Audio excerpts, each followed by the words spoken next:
তো 4 দিন আগে চট্টগ্রাম থেকে ঢাকার উদ্দেশ্যে রওনা দিছি। আমার নেত্রী দেশ নেত্রী বেগম খালেদা জিয়া ঢাকা এয়ারপোর্ট আসতেছে।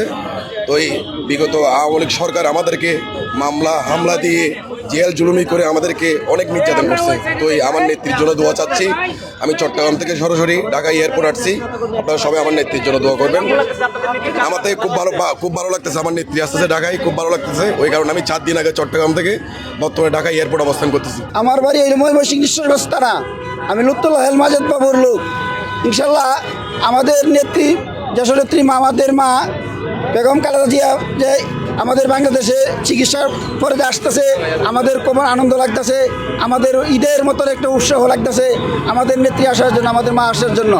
ইনশাল্লাহ আমাদের মা সুস্থ হয়ে যে আমাদের বাংলাদেশে আবার ফিরে আসতেছে।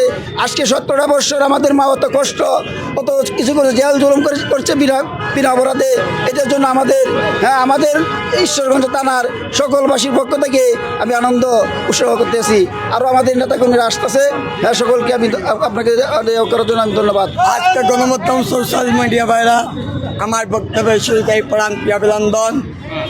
আজকে দেশনেত্রী বেগম খালেদা জিয়া আজকে শুভ উপলক্ষে আজকে বাংলার মাটিতে তিনি আজকে জানেন এই কোন হাসিনার আমলে 2018 সালের 8 ফেব্রুয়ারি একটি ভুয়া মামলা দিয়ে বেগম খালেদা জিয়াকে নির্বাচন থেকে সরাইবার জন্য একটি চাল করা হয়েছিল। বিগত আমার নেত্রী, আমার মা আপুসিন নেত্রী, বাংলাদেশের গণতন্ত্রে টেকনাটাকি তেতালিয়া সবাই বলে শহীদ জিয়া। আজকে আপনারা জানেন সেই খালেদা জিয়া আজকে চৌরাচার কুচিয়া হাসিনার কারাগার থেকে 2024-এ 1 আগস্টের পর তিনি মুক্তি পাওয়ার পরে উন্নত চিকিৎসায় লন্ডন গেছেন। আমাদের সহধর্মিনী ডাক্তার জুবাইদুর রহমানের নেতৃত্বে এবং ডাক্তার জাহিদুর রহমান সহ আমাদের বিএনপির সিনিয়র ব্যক্তিগত চিকিৎসকরা গেছেন, আমাদের সিনিয়র নেতৃবৃন্দ সহ গেছেন। আমাদের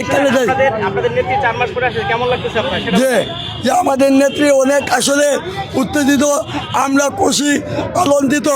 আমি মনে করি আমরা ট্যাক্স স্বীকার করেছি কেবল কিছু যায় আসে না। আমরা চাই আমাদের নেত্রী চিকিৎসার পরে যে উন্নত চিকিৎসা পরে বাংলার মাটিতে তিনি পাওয়া লাগছেন। আমরা চাই গণতন্ত্রকে আরো জাগরণ করে তুলব। আমরা চাই একটি দোবা নিয়ে কাজ করব। দেশ নেত্রী বেগম খালেদা জিয়া জিন্দাবাদ, তারেক রহমান জিন্দাবাদ।